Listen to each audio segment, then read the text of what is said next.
E-gaming bets, online betting for every esports fan. Dota 2 and Hearthstone, CSGO and Overwatch, StarCraft 2, the choice is yours. Express bets for multiple matches or live bets on the game you are watching right now. Know your way around Dota 2? Make a prediction for picks and bans. Playing CSGO? Guess the number of rounds in a certain match. Daily quests for all participants and all the best choice of payment systems. More than 600,000 users have already made their bets on the spectacular matches since 2011. EGB.com. You know for sure who's gonna win. Welcome back, ladies and gentlemen, to the Starladder iLeague StarSeries Season 3. We are already on our road towards the LAN finals, and we've had our first team get through to the quarters, which will, of course, be Team Spirit, actually already managing to beat out versus Mouse Sports, which is quite surprising anyway. Of course, we are going to be joined once again by Mr. Hugo Byron. Hello. Known as It's Hugo TV. No, I'm not. Just Hugo. Just Hugo. Well, we've actually got a team that's name we haven't seen before.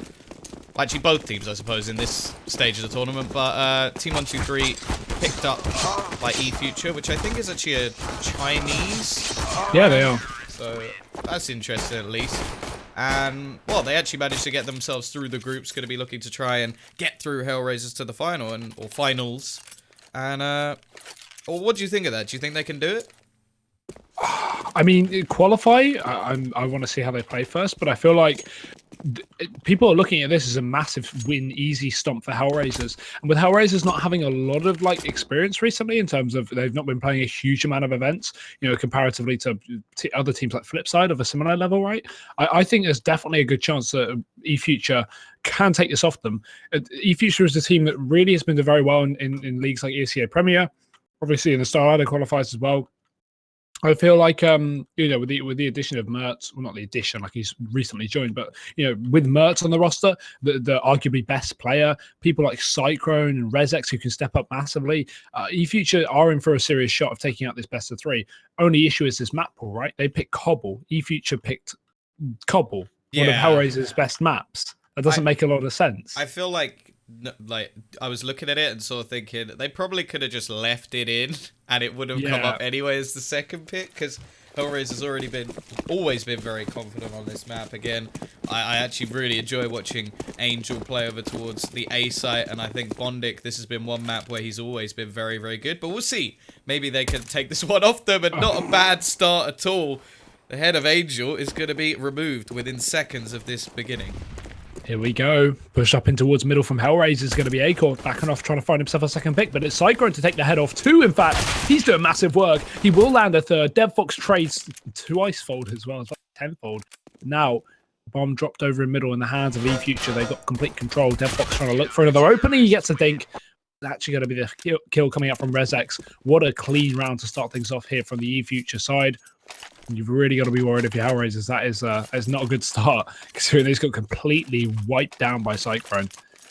Either way, we are likely going to see the Eagles invest into the second round. No armor to support them here. HellRaisers will be able to do this twice in a row, or just save for their fourth round so they can get lots of utility to play with as well. Actually, no armor across the board, which is very uncommon.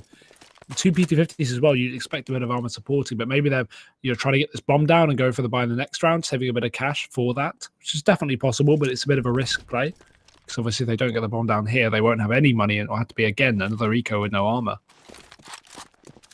I'm interested, but I have to say, I quite like the concept of it, and, all fairness to them, if they want to continue in this sort of way to, get the rifles on the board, I'm all for it, but the problem I have is just how powerful the pistols are. We saw in the previous game, and it's almost like you're sort of taking away an opportunity to actually win yourselves around. Obviously, with the Deagle, it's not normally so much the case, especially in rounds where you don't get any kills. The likelihood of you actually getting armor is quite diminished, and then you're being one-shot headshot anyway, so the armor's not wholly useful. If you miss your shot, you're probably dead, and, well, luckily, Sticko is not going to miss his shot. He will be traded out, however, by Cyclone. Yeah.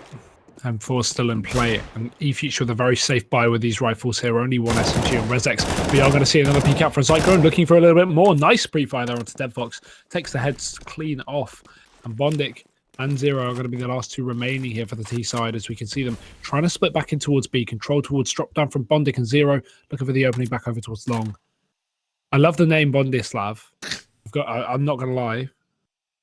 It's great, but instead they both go up towards Long, and Cyclone again posted up here looking for his 4K this round, yet to receive any damage. And they're maybe trying to grab the gun off of the body of Sandon that's posted up here towards Plateau, but I doubt they'll expect this. He seems ready to go for it. There we go. First quick kill, 10 seconds left. There's no time for the bomb plant for sure, but is there time for Cyclone to land himself another kill? Nope, it's Rezex. He'll take him down. Cyclone almost loses that gun. No.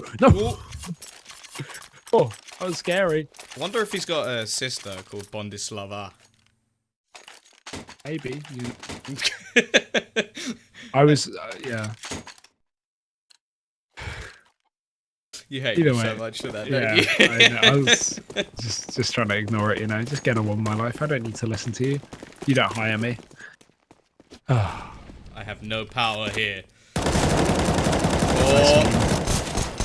It's actually going to get two, but the trade actually really not that bad for the HellRaisers side of things. They're just going to be looking to try and do much damage as they can in this round. A bomb plant would be wonderful.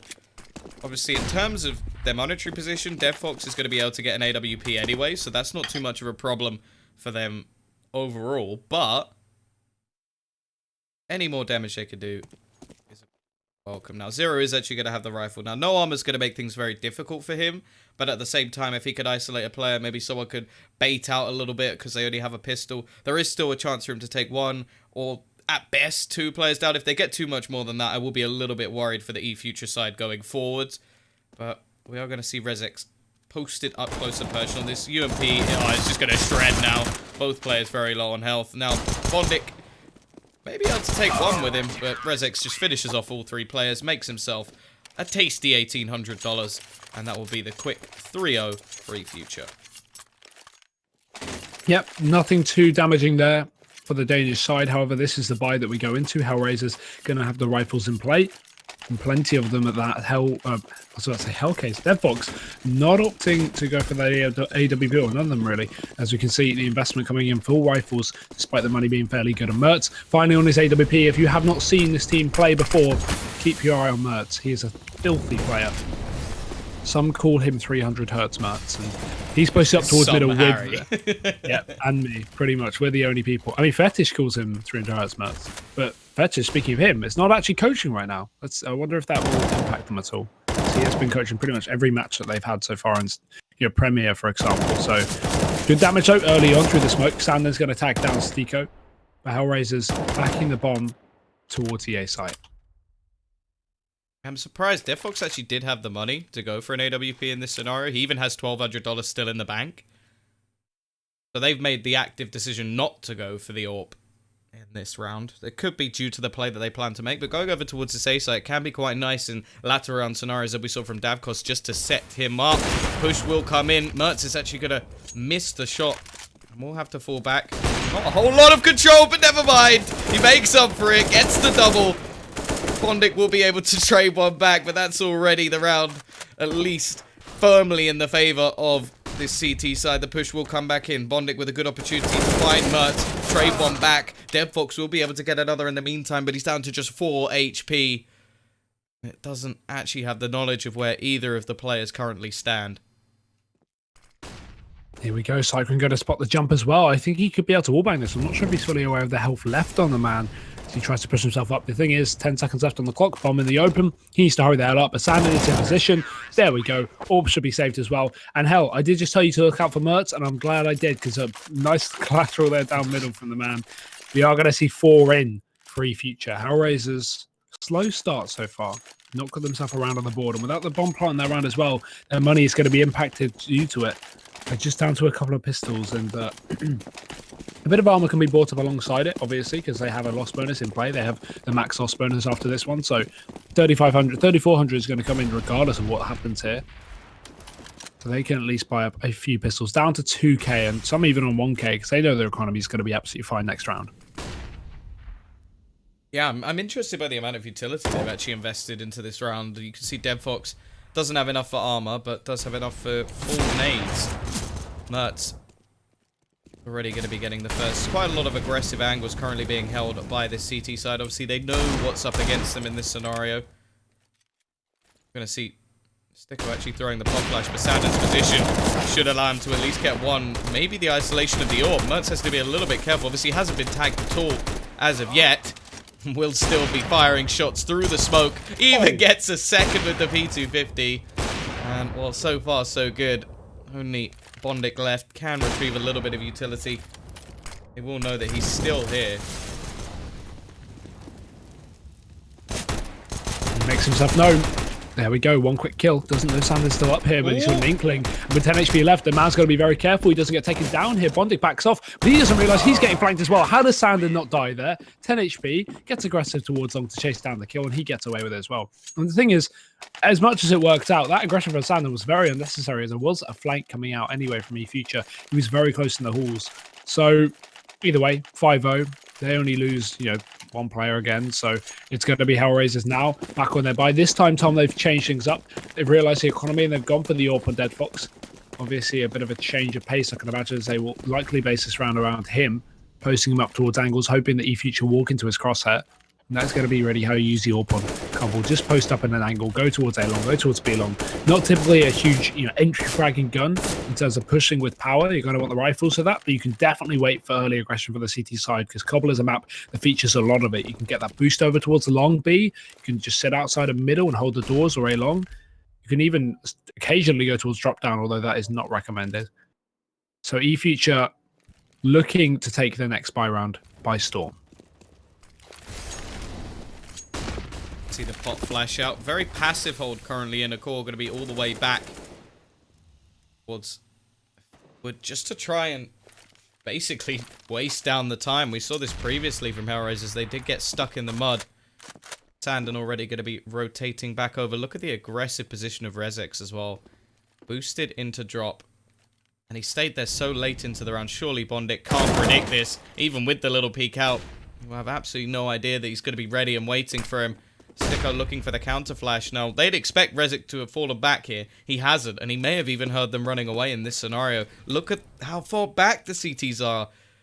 Akor and Cyclone all the way onto the site. They've still got utility to spare. This could be worrying now, getting very late into the round. Yeah, 20 seconds left. The cross is gonna come in. Mertz rotates back in. Here we go. Here's the first peek from Akor. Flashes out, goes for the Dead Fox, takes the opening kill. Only 15 seconds left, but the entries have been found. Akor just needs to stay alive. Oh no, Sticko has the bomb in his hands, and Akor just sprays him down. Sandon supports as well, and eFuture, they're going to get themselves 6 rounds on the board. HellRaisers not even going to get a foot in the door in that buy. But yeah, great play, as you said. Rezex with that boost, going to hear their rotation. They instantly call for it over on the CT side. Move those players over towards the door and play a passive A, just waiting for the time to tick away. So HellRaisers really having an issue in that one. Now again, I mean, we've seen this before. Just a few pistols, bit of armor, and again, the focus on utility to get them a bomb plant and try and converge this into a round. This is great stuff so far from the Danish side, though. We are going to see the counter nades come in, mollies and nades going in deep, but Bondis, he's good at Bondic. He's going to already have walked in very aggressively. Quick spam away with the Tech 9 lands and 1. There will be a refrag. Bad trade so far. East side still looking to get this bomb down. Now there is already a bit of a flank coming in Accord, looking to try and clear out drop.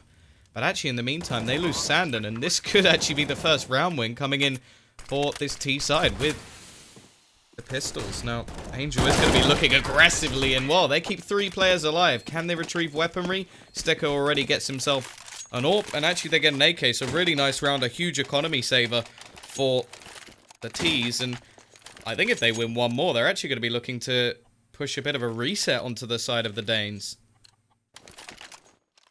I mean, it's looking possible. That being said, the reset could go the other way, as the Danes could just force them back down to the $1,400 loss bonus. That being said, though, it won't be that much of an issue, because if you look at the money of HellRaisers, obviously they saved 3 rifles in the previous round, so 3 players have plenty of cash, and Mertz has plenty of hurts. Quick kill there, in through the door, and Angel is already down and out just seconds into the round. I mean, that's just Mertz, right? That's just what he does. There's nothing unusual there. That's what you get for shooting at his doors. Like, yeah, you leave his doors alone. He kills you, so keep away from Mertz's house. Either way, way, we're going to see the aggression back on Sandon with a lot to do. He will fall early on. Akor with the secondary orb will be able to get one back, leaving the man advantage still firmly in the hands of the CT side. Akor will eventually miss the baited shot. Devfox trying to hold. It's actually going to be the peek onto the other side. Molotov almost being wrecked by the timing. Akor will miss and actually have to fall back onto the site. Not really too much support for him at the moment. He's just sort of isolated, but Cyclone now able to hold the cross, but Bondik's going to get him as well, leaving it into a 3 versus 3. 45 seconds. This time they've left themselves with plenty of time. It's going to be Akor with 1 AWP, but Sticko trades straight back, looking for a little bit more. Akor still on the site. He's lost it this whole round. 3 kills so far for him. 3 for Sticko. Only 1 can win it, and it will be Akor again. The thing is, I'm going into this matchup, Tom. You can attest to this. I said this off stream. I said, if eFuture actually managed to pick this one up, I wouldn't be that surprised. Because right now, they've just been such a dominant force at this kind of tier 3 level online. And you know, while HellRaisers are a very renowned team, a major-making team, still, they haven't had a lot of experience online as of late. They've not been competing in too much. So looking at this, eFuture, just so many hard hitters, so much damage. And Tom, he's going full M-Elite because he's pulled out the P90 in round 9. I mean, to be fair, he doesn't have a lot of money, but he could have gone for a UMP, so it's a bit of a dangerous one. Either way, kill going to come out down through middle. Mertz does trade things out back into a 4-on-4. Leave his doors alone. You know what happens when that when you do that, and he will just back off to the site safely. Yeah, not like normal people where they just shut the door. He kills you. But yeah, no, I thought after the female tournament I had seen enough of the P90, but really, Sandon just wants to make me unhappy. Either way, in terms of the buys, T's definitely looking like they've come out on top, but Mertz still with that AWP in hand.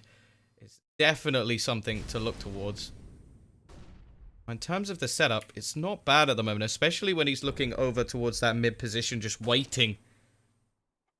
Try and catch out the remaining players. However, you have to remember that HellRaisers actually have a very good split on at the moment. They have a player towards long, 2 towards middle, and drop down position. Now, I don't know if Cyclone's even heard this. He's going to be making quite a lot of noise there, folks, so it's not really a flank. He's just going to be the fake, and, well, now it is down to Mertz on the site, rotating around, looking for the kill. Hasn't managed to find anything, and Devfox will end his life. Oh, in fact, no, that was a different kill. Sticko will end his life. Devfox will find the kill over towards drop as well, and this leaves Sandon alone. Best gun in the game. Yeah. You're not a big fan. Not a big fan. Yeah, swap it for a Galil. There we go. See, Sandon has returned to the world of the living. Decided not to use that potato as a gun. Sticko, thank you. There we go. That took so long. I was a little bit worried for him there.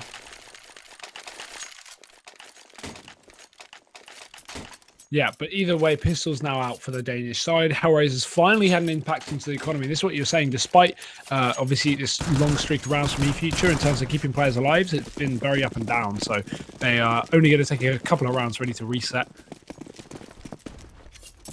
Now going into this one, just a few 5-7s, a couple of Deagles as well onto the CT side as HellRaisers they set up for a bit of a passive B play, a couple of players putting pressure down on plateau and drop, and the majority of them in towards middle, but there's no AWP or Mertz here. He can't stop them from abusing his poor little doors. He's just going to be spotting there from his own doors back up towards the site. Have himself the Deeg, so can still take those long-range duels. Actually going to be the push coming in from Angel. Now, with the smoke going down, you'd expect in most scenarios that this might force some sort of rotation. But actually, Angel may be able to get back in through the site. The pistols are doing quite a bit of damage, but unfortunately, they're not getting any kills at this moment in time. Look how many low players there are. Finally, they'll at least get one. Now it is going to be on Mertz. Now, there are 3 players he can one-shot in the toe, and they will fall down. The problem is the one that he can't is actually Angel. What? In the toe, would you say that he could shoot them in the foots? Is that what's going on, Tom? Bad joke. Okay, just ignore me. Just ignore me. Try and make it more awkward. Thanks, dude. Mertz, though, he's going to hear the footsteps of the player running right past him. Turns back around, trying to chase him for the kill. Oh, spams away. No, almost fails it. Does take down Angel. grabs a gun as well. He can get away with that, but the issue is obviously HellRaisers have 3 low players. They're going to be exiting the site fast so they don't go down with a bomb. They may as well be pushing into his crosshair here because he is going to be sitting towards the A site waiting for this push. It's only bondik who's close. I don't think even he wants to chase this one. Just hold on to the gun. 3 saved on the T side is going to start to build up their economy as well. Yeah, only just saved. They just about keep all of those players alive. And, well, the problem at the moment is obviously the last couple of rounds have left eFuture in a situation where it looks like they'll finally have to eco one out. So it should be a 4th round on the board for HellRaisers, and another relatively clean one, I hope. Although Mertz with the AK is definitely going to be someone to watch, see if he can actually have much of an impact. And actually, they're going to utilize him in a way I quite like. Now, this will not only give them the information that the push is actually coming on to the other side, but it may actually gather them another rifle when looking towards Sticko. So that's already 1 rifle gathered. Now, rotating away, they should know exactly where this push is going to be. Mertz has already found every single piece of information, and we'll see them just save 1, 2 AKs even, and have Sandon try and do as much damage along with Cycrode over towards the A site. And Sandon's done a bit of damage, but he will be dropped straight away. Still, this backside player is going to be the most dangerous one because they are going to be up against a close-range PT-50. He peeks out wide, though. bondik is going to take him down, and now double AK. They've got to decide, do we want to save these guns or do we want to attempt a retake here? Mertz has armor to play with, so that's something at least, but still, his teammate doesn't. However, that quick kill will change it. Now they're definitely going to go for it. It's a 3-on-2. Bomb only just going down, and that being said, they don't have a kit. Still, time is playing against them. They need to hurry up and get back on in. Deadfox going to be able to miss his shots. Eventually, he gets taken down. Not sure why you jumped there. Now it's all on bondik. Back at the site for him. They know where he is, but he's going to take the fight. Mertz gets tagged. Nothing significant. They're both 73 HP. Looking for more bondik. Jumping on top, but Mertz takes him down, and they just have time for that defuse as well. It's eFuture to somehow pick up the round. 8-3. It's an eco, Tom. That is close, but just about getting the defuse. Yeah, that is a ridiculous round. They found out so much information very early on, but like a lot of sketchy decisions coming out from HellRaisers there. They like obviously Deadfox jumping. He already knew where they were. Like he spotted both players, so jumping didn't gain anything. All it did was give them the chance to know where he was exactly. And we have to give props to Mertz again. 4 kills. The only player with a gun in that round, managing to do all of the damage, build up their economy, and bring HellRaisers very, very close to being on nothing again.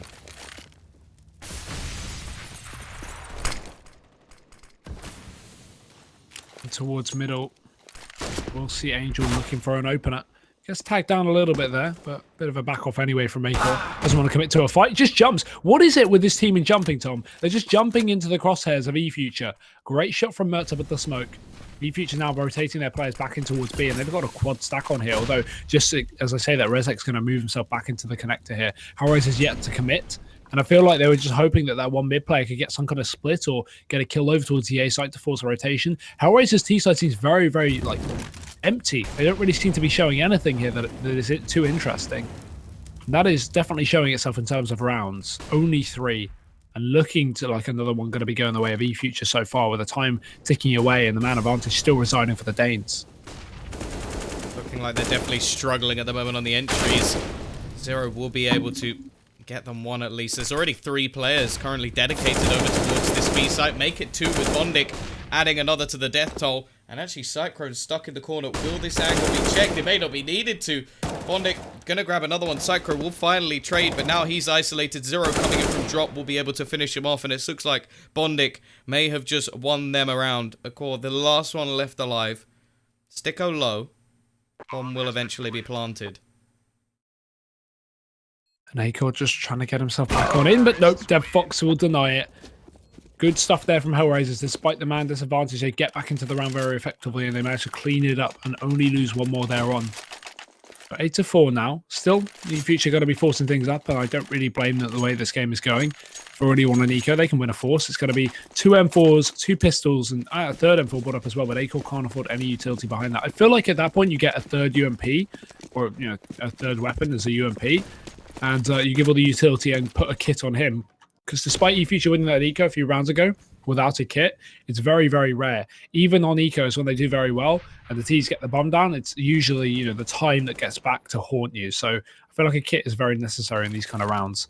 Either way, it's going to be something to play with for eFuture. However, HellRaisers I'm sure they're kind of expecting some kind of investment into this round. Yeah, the way that things have been going, it wouldn't be too much of a surprise. The other thing to mention is the one reason they may have gone for this, I think the bomb has only actually been defused once. So, you take that into consideration. The rounds that they've won, the bomb hasn't actually been going down very much at all. HellRaisers have been struggling to get onto these sites, which is quite surprising considering the map itself. Cyclone already going to be starting things off, looking to just smoke away and pick up the rifle that's just been dropped. It's actually a UMP, so not the best. And Bodnik, again, gains drop control and utilizes it perfectly. Now, the question is, do they continue their push?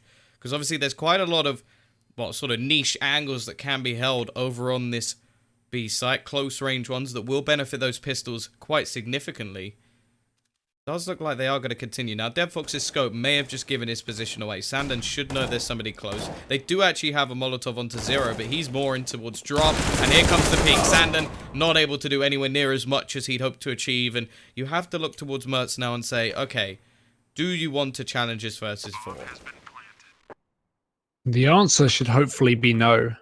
Although that being said, if he could get 2 kills, it would stunt the growth of the economy for HellRaisers, which does make a bit of sense, but it's just a safer option to bring the gun to the next round, because again, they will still be an eco despite already, well, no, not despite anything, just there will be an eco.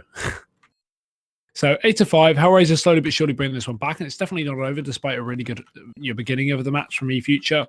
HellRaisers pick up the next couple of rounds, 8-7, very decent T-half, and pistol, all things given, they can easily close out this map, but can't let the overconfidence get to them. Clearly was a bit of an underestimation of their enemies.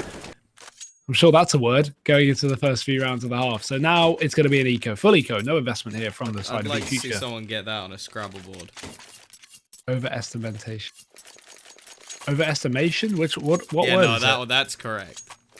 Okay, not overestimation. That doesn't even make any sense.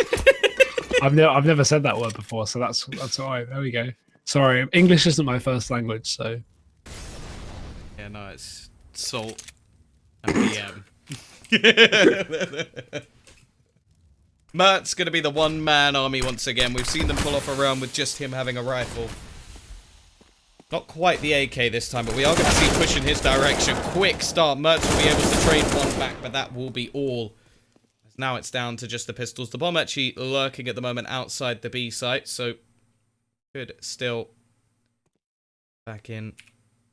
Will Angel actually check behind? Now, the likelihood of the kill actually coming in from Sandon is pretty slim. He only has a P250, but if he can get close enough and be sneaky enough, maybe there's actually an opportunity. And, well, Cyclone actually managed to pick up a weapon. Unfortunately, not going to be the case. Nope. And with the angle held by Angel, Sandon has not got a lot of hope. Issue is footsteps are being made, so he's going to be aware of the positions, but he's all in the open. Oh, nice shot from through the tree from DevFox.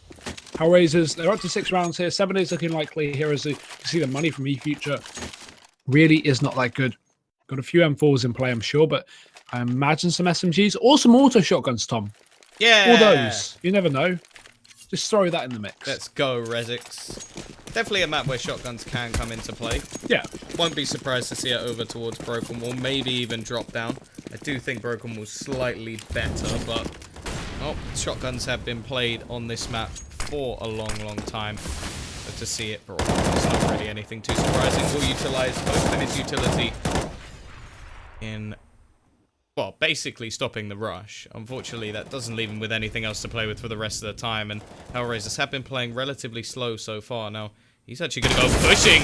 Oh, a little bit unlucky there. Tags 0 down to 13 HP. Would have preferred it if his name was 13 and he tagged him down to 0. I'm sure he would. Such a bad joke. HellRaisers taking control drop here. This is likely going to lead towards a B split because they've already forced 2 players down into this position. Stico out on plat in the meantime. This is a very dangerous angle because Cyclone probably won't expect the cross already, especially with DevFox being so far back. Either way, Angel, he opens up again, just holding the flank, takes down Acor. Sandon, he's so close, and Stico, I don't think he has a clue here. Going to make some footsteps, peeks out wide, and Cyclone will go down. There's still Sandon on the site, but he's going to be removed from the equation. All onto Mertz, but Stico will close it. Good stuff from HellRaisers, especially after a bit of a sloppy half. You're going the way of eFuture. They were 6-0, 1.7 to 1, and eventually got pulled back by HellRaisers. Yeah, no, I definitely think that considering the scoreline and how things have actually gone, that they've been a little bit lucky and also could have done a lot better. Like, you have to take into consideration, they threw away quite a few rounds, like, based on silly things, like losing a one rifle buy over on the CT side, losing a couple of forces as well. And to be honest, well, when you look at that, it really could have been a hell of a lot worse. But we'll see anyway. We are going to go into this pistol round. Now, I'm a big fan of, at least previously, Angel playing over towards this A site. So we'll see if he can do as well as he normally does. Also looking forward to seeing DevFox on the AWP. Maybe Mertz picking it up on the other side. Things a lot of utility actually invested into this round for the T side as they go aggressively over towards this B side. Now, look at drop control at the moment. Quite a few players here for the CT. Yeah, fast drop there from the T's, though, just to run into this control. And there we go. Rezex opens, but it's going to be Stiko to go big. 3 kills. That's huge. And while the trade comes out, it's still going to be favouring the T side. CT side, sorry. A 0. He drops another one. Sandler's going to be out. And Cyclone with no armor. And the bomb down towards drop down. He may have the time in his hands, but he's got 2 players in position. Second one have rotated in, so they're just going to be playing together. There's no reason for them to take one-on-ones. Play the trade game. Now we will just see Cyclone faking his passage back in towards long. He moves back in, gets jump spotted. I don't think he realised that, but he will have heard the drop. 0, seen him. Now Angel going to come join, but again, not a lot of hope here without the armour. And obviously getting more and more tagged by the second Angel. Oh, he actually goes down. Okay, Cyclone, this is now doable. 5 seconds left. Does know roughly where 0 is. 0 will peek out and finish things off. Big props have to go to Stiko in that round. 3 kills in close range situations. Now, we will get to see the buy back up. UMP's in play, no surprise there. Big Stiko, yep, he'll buy up a rifle. And we're probably going to see the force on the other side of things. Now, Mertz will be saving some money ready for the AWP. In fact, I think somebody actually dropped him a deagle as well. So, Cyclone going to be doing his buddy a little bit of a favor. HellRaisers now starting with pistol under their belt. We'll be looking to push forward. And Angel opening things up this time. It's going to be his door. As A-core goes down, just spray through there. So early man advantage is going to be secure, but the bomb is still dropped in the hands of the T's. I mean, at this point, right, what can eFuture do to get in? Because at the end of the day, HellRaisers, they're just going to be taking long-range engagements. While these deagles are great, like the rifles that we see, or the couple of rifles that we see from HellRaisers, are going to be even greater, playing over towards positions like, you know, the statue or 0 just outside of the drop down. I feel like you're trying to jinx this. Yeah, I do love my eco. As you can tell from the previous match, Tom, I do love my eco wins. You know, back and forth, not letting me know who just won the previous round. Who knows? Oh, here we go. Pistol's about to burst onto the site. No utility to play with. It's just going to come down to the spam. And already there's going to be the spot. DevFox has seen at least 2 of the players pushing towards him. They're still trying to play these passive angles. They're the ones with the utility to play with. Oh, no. But there goes Mertz. First kill coming in for the D. Not too much more as of yet, but there's Mertz again. Gets a second. Doing a lot of damage along the way. Only the Deagles remain. Cyclone finds one more. Still back to the 2 versus 2. The UMP's looking to get close and personal. The Molotov will deny one. Mertz gets his 3rd kill of the round. And it leaves it down to just Bondnik to try and save it for his team. He doesn't have a kit. Doesn't have too much utility to play with other than 1 smoke. And Mertz is just going to be playing this headshot angle. Now he's the only one, but he finishes it off. And Hugo, you've done it again. 300 hertz Mertz. I've only gone and jinxed it. eFuture, they're going to pick up the eco round. What the hell am I watching? Mertz is an absolute god. I feel like he's one of those players that I sing the praises of, and he's one of the only players that I sing the praises of and actually does something. That is absolutely phenomenal. I don't know how they're going to do this, Byron. I do know how they're going to do this. I don't know how they're going to do this, but I know how Mertz is going to do this. That is just horrific. I was watching it and I was sitting there after the first one thing. I was like, yeah, here we go. This is it. It's like, you know, it's like the clip on Cobble with Snacks on that pistol round against Navi in New York, and he gets the first kill on the flank, and Henry G just goes, "Oh no!" and then you just know it's gonna happen. Oh dear, one of those rounds, eh? eFuture, though, they're on the better end of the buy, or supposedly they have 4 UMPs. And HellRaisers, just pistols, but I'm not counting them out by any stretch of the imagination. We do have eFuture, though, backing off back in towards the A site, where only 1 player remains. That's just Angel. Rest of them over towards B. So long rotates for them. No connect control either to hold the outsider drop down. And that's quite interesting because while the B stack is great, obviously, no one's holding drop down properly. Bondic is kind of peeking it, but occasionally he backs off. So they could, in theory, split in through connector. But that being said, Stico's finally going to rotate as the smokes go down. Angel playing close, but not for long. He's getting his head removed. And Stico, the only player in the site to even defend against this barrage of players. He will get 1 dig. He's got 6 HP, and there's just too many players to take him down. And now the remaining players over on this HellRaisers side are going to look to just save, bring these weapons into the next round, and basically try and do the same again. Try and get something done with very, very little. Now, in terms of further investment, I really don't think there's going to be too much. Obviously wanting to at least get back to the normality of the buy.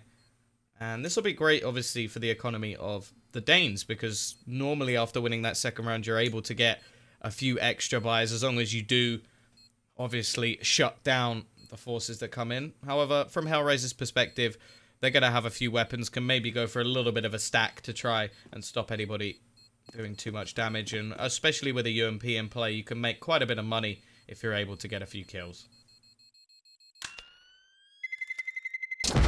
10 rounds has finally been reached by the Danes.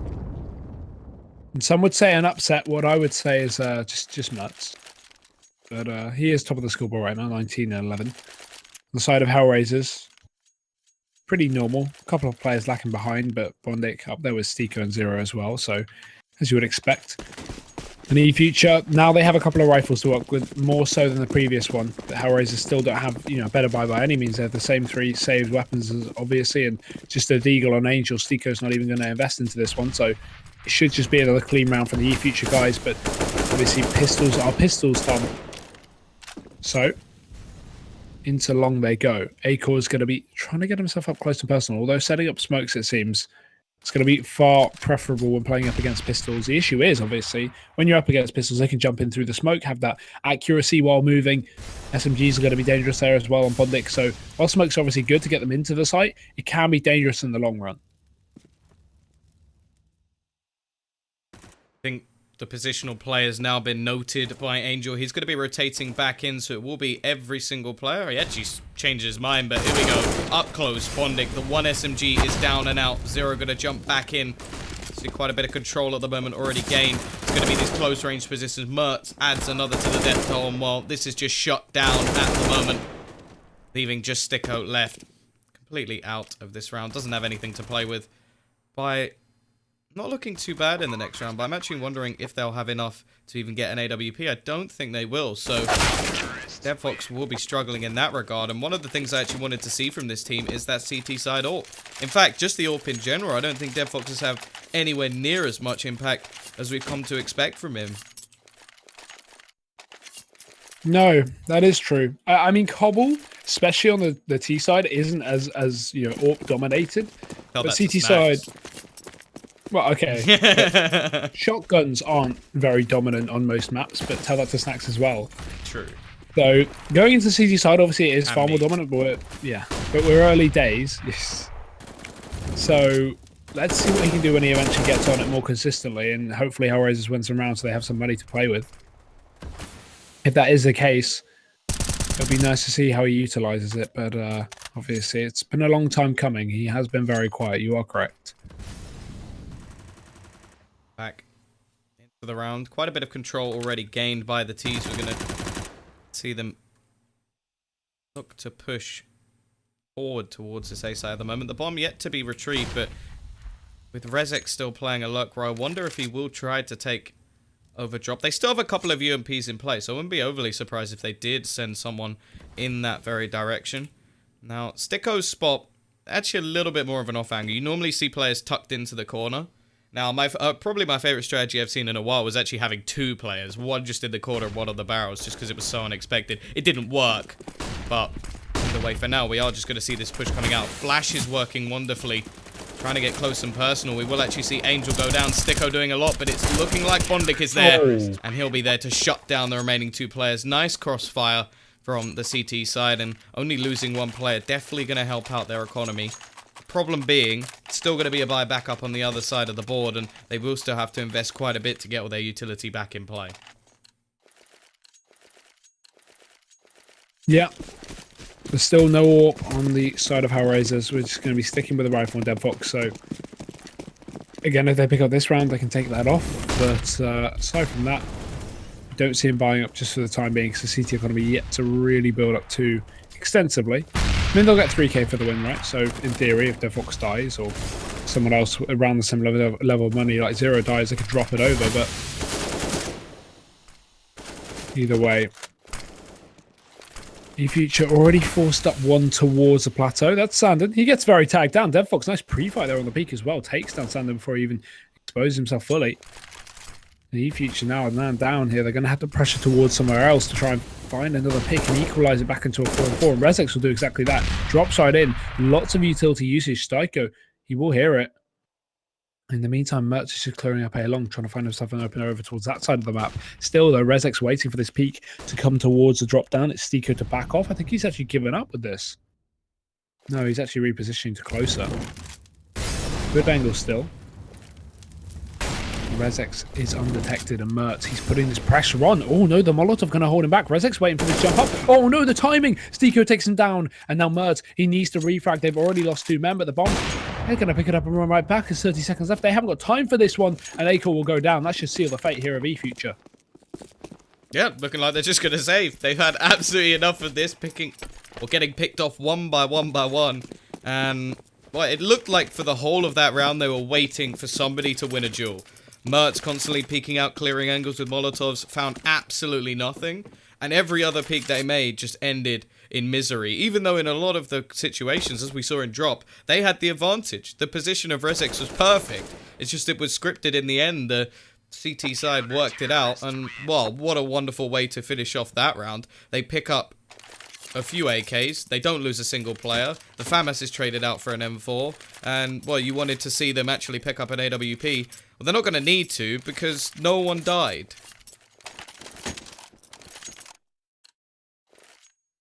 Yes, and that's going to be pretty much the comeback almost done, right? Because now eFuture... Actually, I'm jinxing it again, Tom. Whatever. eFuture don't have a lot to work with. eFuture don't have a lot to work with, right? So in theory, HellRaisers is going to be able to come back to 11-11 here. And it is seeming to be the case as well, with Angel opening things up like that towards mid. Mertz drop. Orb retrieved by Rezex for that nade. Perfect. So much damage. Rezex is going to run out. Not sure the Orb was the best gun for the job, buddy. But either way, there's plenty more where that came from. In through the smoke they go, and into the graveyard they leave. HellRaisers 11-11. They didn't jinx it. They are actually going to pick up the round. So eFuture, money's a bit topsy-turvy, but they're going to be able to buy it aside from Mertz. But he can just go for the Deagle or the Tech 9 or something of the sort, as the rest of them buy up rivals. And I just want to see a fast round. I swear, eFuture have been playing their T side so slowly. They need to try and switch things up. Hit towards B fast. Hit towards A fast. Not just hold this default for 60 seconds every round. Well, I think the more worrying case as well is the last few rounds, 2 players have died the whole of the rounds, like, total. It was 4, 5, and 4. So, very worrying in terms of just basically allowing HellRaisers to build up a lot of money over on their CT side. Something that they did have problems with on the T side. A lot of sort of forced by scenarios were coming in. Now, again, they are going to be playing passive. Mertz investing in an AWP in the last round means he can't really get anything into this one and will be stuck with his trusty Deeg. Now, he got 4 kills with that previously, but this time the ranged weaponry will be in play. DevFox has got an AWP as well. I think that was actually picked up from the previous round, so he still hasn't had to buy one. Now we wait to see what can actually be utilized. Now, they've got drop control. Very important on this map. Problem is they don't have any control over players. Mertz is just going to get tagged down to 11 HP. Oh, nice opener. Finishing off the job. Mertz going down early on to DevFox, and eFuture, again, I think they've done this before. Acor is just a solo man to try and push up mid, try and find an opener. This is very common. You see, even top tier teams sneak a player through the connector. And look at this. Perfect. Stico is posted though. Oh, nice flick from Acor. There's a kill. And now Bondic turning back around. You can see he wasn't really aware of that one. It took a second to communicate the kill. And he takes it, moving back on towards the A side. Though it's Angel, but Acor doesn't care. Let's get a hat trick. As at eFuture, they get control of the A site. Now HellRaisers already left again on the save. Big plays coming out from Acor, doing an awful lot in that round. Without him, there was little to no hope of them actually winning it. They were isolated over towards drop. The bomb, not really anywhere near doing anything anytime soon, but just the isolation of both kills. Angel then struggling as he tries to find himself a position where he can actually hold an angle that he's not screwed from. And yeah, Acor's going to win them a solo round. The problem is, there's going to be a buyback next round. The AWP is going to be saved, and the likelihood of them getting away with a similar play is very slim. So they've still got that problem of needing to switch things up. They've got to come up with something a little bit different. They've got to make sure that at least maybe they change the pace up a bit or utilize the control they've had, because they had drop for that whole round. The players in drop did nothing. They did absolutely nothing. That's brutal, Tom. Don't be a bully. True though. I know. I agree. It's such a powerful position as well. So like I feel like if they have control of drop, they have to start like utilizing something else. Luckily, Acor managed to get both kills, and then they can just jump out and like, hey, we're here too. But it just didn't really add any value, even if it's just throwing out utility, or even if they just boost back out and just let the CTs think there's control in that avenue. Yeah, but up towards long this time. eFuture not committed because the bomb's still outside of A. But I feel like they should. They should be switching up the pace. They can't afford to get reset here because that would just screw them up for the rest of the match. Issue is, HellRaisers, look at the rotations in. Bit of aggression from Angel. Now he backs off. Stico rotates in to join the team. And they've got a quad stack here. It's all going to be the aim battles now because eFuture have used all their utility to get out towards a plateau. And oh, what a shot from Deadfox. Just clips through the plateau to take the head off. The thing is, they should be spamming this. They should be able to take him down. He's still in there, and they know that. He's 30 HP. Not going to take too many bullets to do it, but they're just missing all their shots. He will eventually go in for the repeat again. He gets spotted. They know he's there now for sure. He hasn't escaped during the smoke. Zero tagged up as well. Deadfox, his angle's just being held by Mertz. It's just a game of holding angles right now here for the T side. Finally, Mertz will get the wallbang, and Zero as well. If he peeks so much as her leg, he's going to be taken down. Timing getting the better of Bondic as he does go for the peek. He's going to fall as well. It's one man once again. This time it's Mertz. He gets 3 kills, last through the smoke. Sticko going to be up close and personal. Angel is going to be tagged as well. Look at Sticko. He knows that the plant's going down. Really needs to look for the other player, because finding the player planting the bomb isn't really going to help anyone out. Big round coming out from Mertz. Once again, individual plays making the rounds. And they were a little bit lucky there, because in that 4 versus 4, they had no utility whatsoever. No, that was looking scary. I didn't think they'd actually have it, especially with HellRaisers rotating in, but HellRaisers just seemed to play it far too passively. Once they realized they were over towards the side, they kind of just played this sort of almost retake scenario in terms of backing off towards the door. They kind of took back their control towards plateau, or at least, utilized their own flashbangs to get their players out of drop down, out of chicken coop and out of a statue like Deadfox and Zero. Could have been a far more doable round, but instead they took the fight, and a 1v4 twice, obviously going to happen. So now eFuture, look at the money of HellRaisers. They pick up this likely round, right? That's going to be 14-11, and HellRaisers on an eco. This buy is just so risky. I'm not sure what will happen with it. Could be enough to close out the game, if anything, for the future, if they can just take this round over the line. Now, they are gathering up once again over towards the safe side. Angel has actually been pretty quiet. Normally very good. The flash will come through. No one spotted. But that could actually force a rotation back from the T side. Angel's still expecting there to be someone around this avenue. But again, they are going to be just taking quite a bit of control. 45 seconds left on the clock as the T's look to make their way forward. Sticko, again, jumping. They have already spotted his head, so they know he's here. Blind, Acor will push in, but he gets that first kill, more importantly. Already going to go aggressive. Now, there is still the position of Angel to watch out for, but they're going to end his life. And the push back in will lose Bondic as well. puts it down to this 4 versus 2, and it's looking like HellRaisers just want to keep their weaponry in play now. Don't want to challenge in this scenario. Yeah, this is looking like it, right? This should be the closeout now from eFuture.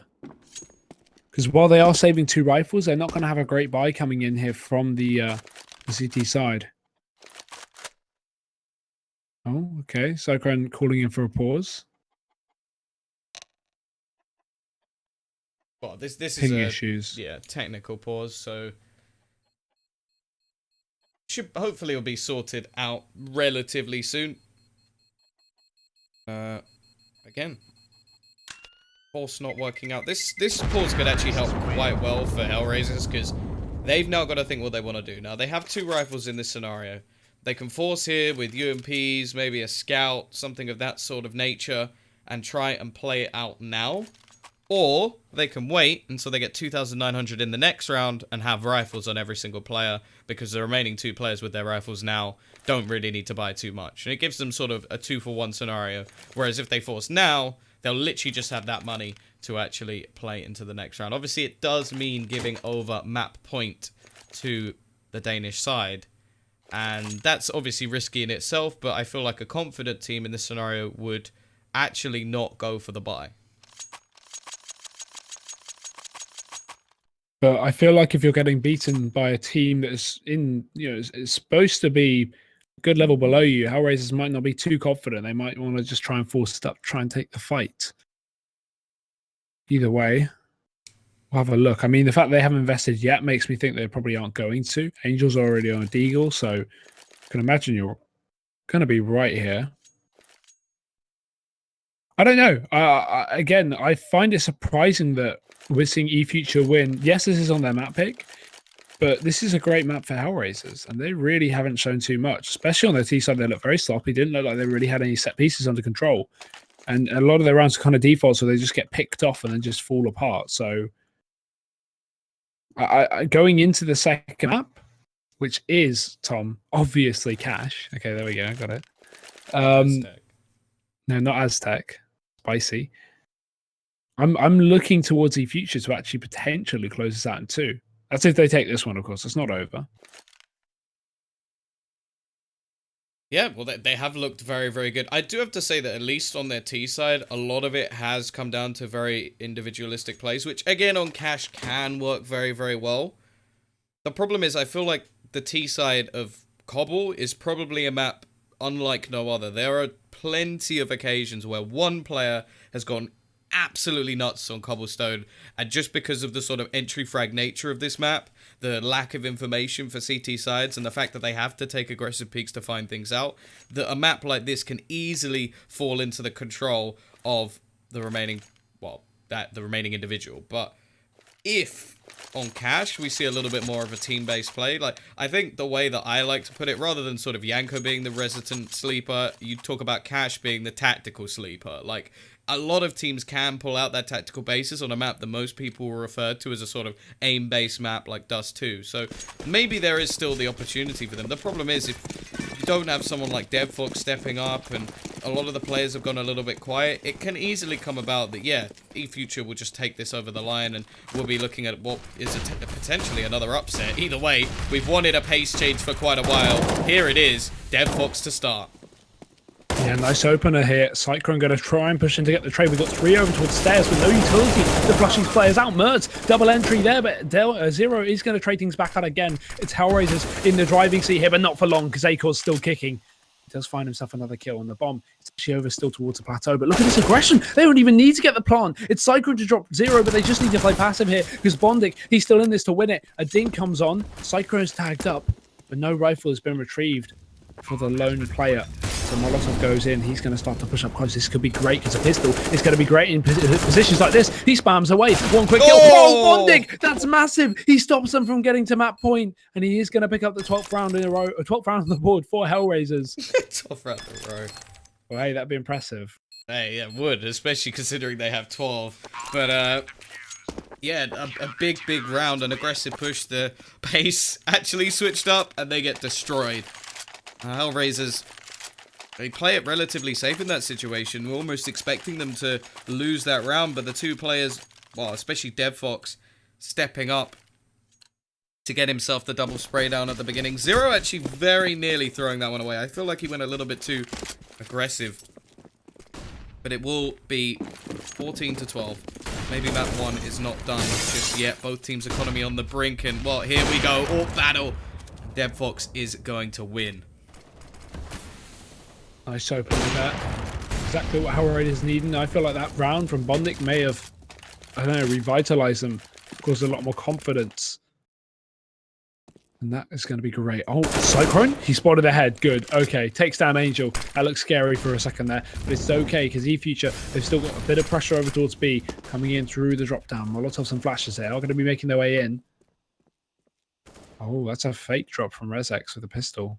I like it. It's ballsy, but I don't think it's going to be loud enough sound for anyone to be committed by it. We still do have Bondik playing close, but I doubt he's going to fully commit to any kind of engagement here to give away another man advantage.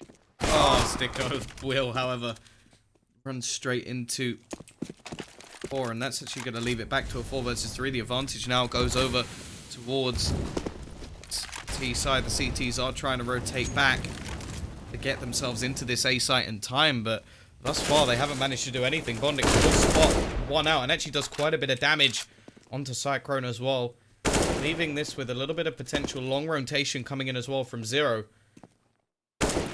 Not actually going to be anybody holding. They're all on the site at the moment. This is quite a risky strategy. It means that there's going to be so much map control that can be taken for the CTs on this retake. A lot of the players are likely to get isolated out, and Zero, his positioning is perfect to actually bring this round back. I don't know if he actually spotted any of the players.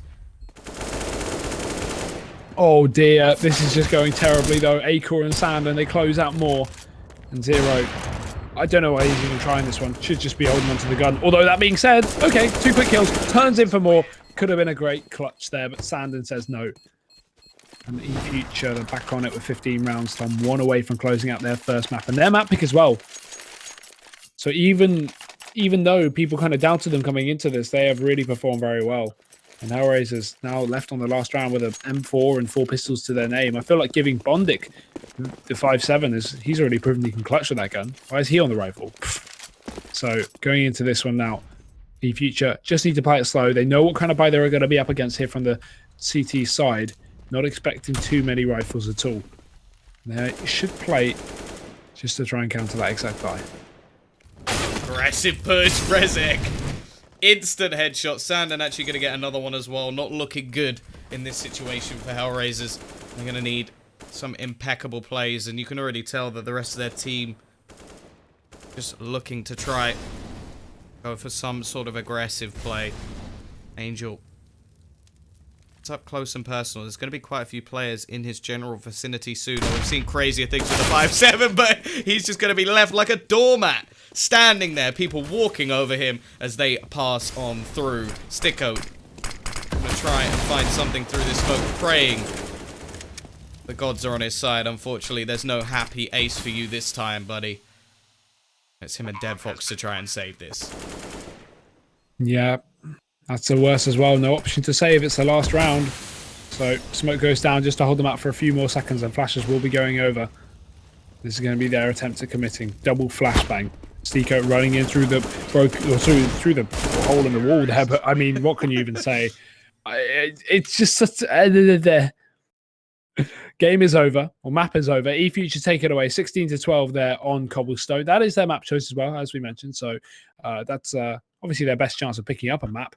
Going into the second one, HellRaisers, they have picked Cache. So looking at that, I mean, much more aim-based map. And clearly eFuture, well, we haven't seen a lot from them yet. They clearly seem to be a very aim-based team. So that will be very interesting going on to that. Tom, are you feeling a 2-0? Is it just me? I don't want to say anything, so I'm probably going to be wrong. I'm not going to Give jinx me it. a prediction. Give I'm me a up prediction. fine. 2-1 HellRaisers. I believe in the comeback, and that is it. We're going to a break. Oh, Back in a he's so bit. wrong.